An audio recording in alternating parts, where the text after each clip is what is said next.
আজকে আপনাদের ওল দিয়ে মজাদার একটি রেসিপি তৈরি করে দেখাবো।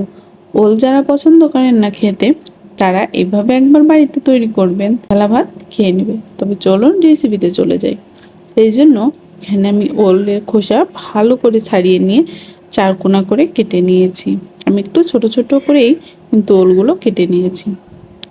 আর নিয়ে এসে একটি আলু আলু আমি একদম ওলের মতো চারকোনা করে একটু ছোট পিস করে কেটে নিয়েছি। আপনারা চাইলে আলু স্কিপ করতে পারেন, তবে আলু দিলেও কিন্তু এই রেসিপিটি অনেক মজাদার হয়। এখন একটি প্যানের মধ্যে আমি ওল আর আলু একসাথে সিদ্ধ করে নেব। সিদ্ধ করার জন্য এর মধ্যে দিয়ে দেব হাফ চামচ হলুদ আর হাফ চামচ লবণ। এতে করে ওলগুলো সিদ্ধ করার সময় কিন্তু কালো হয়ে যাবে না। অনেক সময় দেখবেন ওল রান্না করার সময় কিন্তু কালো হয়ে যায়। হলুদ দিলে ওলের এই কালচে ভাবটি চলে যাবে।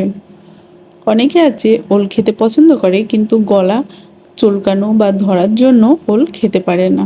তবে আমার এই প্রসেসে আপনারা রান্না করে দেখতে পারেন, এই ধরনের কোনো সমস্যাই কিন্তু হবে না। ওল আর আলু ভালো করে সিদ্ধ হয়ে গেছে। একটি ওল আপনাদের তুলে দেখাচ্ছি, কত সুন্দর একদম গলে গিয়েছে।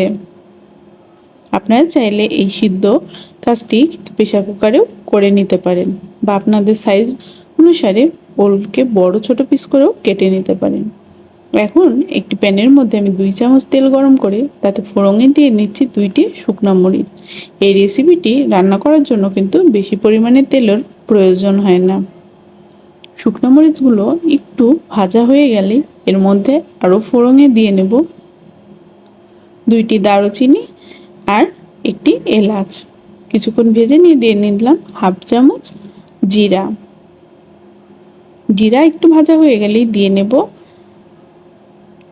2 টেবিল চামচ পেঁয়াজ কুচি। ফোড়নের সাথে পেঁয়াজ আমি খুব ভালো করে ভেজে নেব। আমার এই রেসিপিটি যদি আপনারা ফেসবুক পেজ থেকে দেখে থাকেন, অবশ্যই আমার পেজটি লাইক করবেন, ফলো দিবেন আর বেশি বেশি করে ফ্রেন্ডস এবং ফ্যামিলির মধ্যে শেয়ার করবেন। আমার ইউটিউব চ্যানেল থেকে দেখে থাকলে অবশ্যই আমার চ্যানেলটি সাবস্ক্রাইব করে রাখবেন এবং পাশে থাকা বেল আইকনটি ক্লিক করে রাখবেন। এতে করে আমি ভিডিওদের সাথে সাথে আপনার নোটিফিকেশনগুলো পেয়ে যাবেন।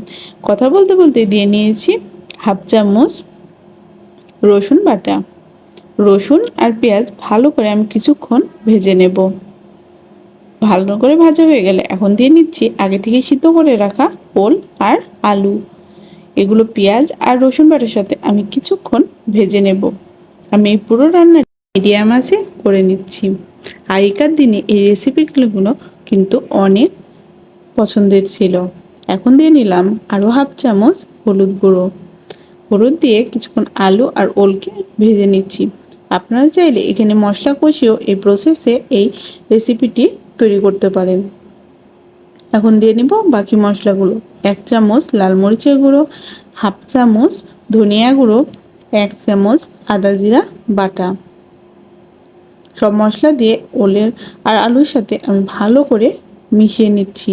যত ভালো করে এখন কষানো হবে এই রেসিপিটির টেস্ট কিন্তু আরও তত দ্বিগুণ হয়ে যাবে।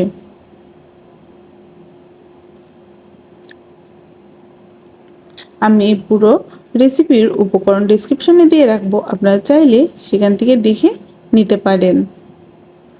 ভালো করে কষানো হয়ে গেছে, এখন দিয়ে নিচ্ছি হাফ চামচ লবণ। যেহেতু আলু আর ওল সিদ্ধ করার সময় আমি লবণ দিয়েছিলাম, তাই এখানে একটু আপনারা টেস্ট করার পরে লবণটি অ্যাড করবেন।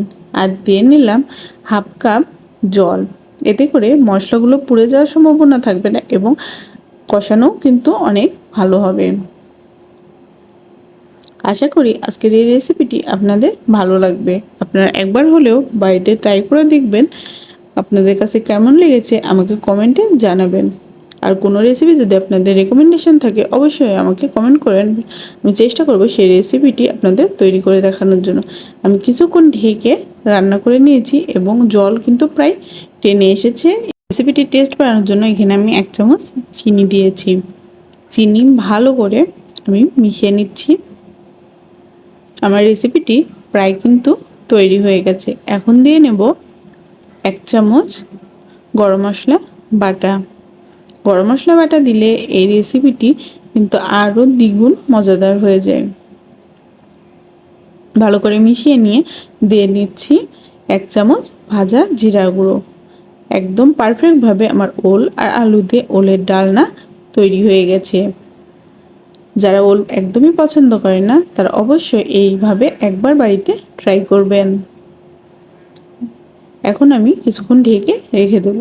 আপনাদের সার্ভ করে দেখাচ্ছি কতটা লোভনীয় হয়েছে, দেখেই কিন্তু বোঝা যাচ্ছে। গরম গরম ভাত রুটির সাথেও এই রেসিপিটি একদম পারফেক্টভাবে কিন্তু খাওয়া যায়। আজকে এই পর্যন্তই। নতুন একটি রেসিপি নিয়ে হাজির হয়ে যাব। ততক্ষণ পর্যন্ত সবাই সুস্থ থাকবেন, ভালো থাকবেন। ধন্যবাদ সবাই।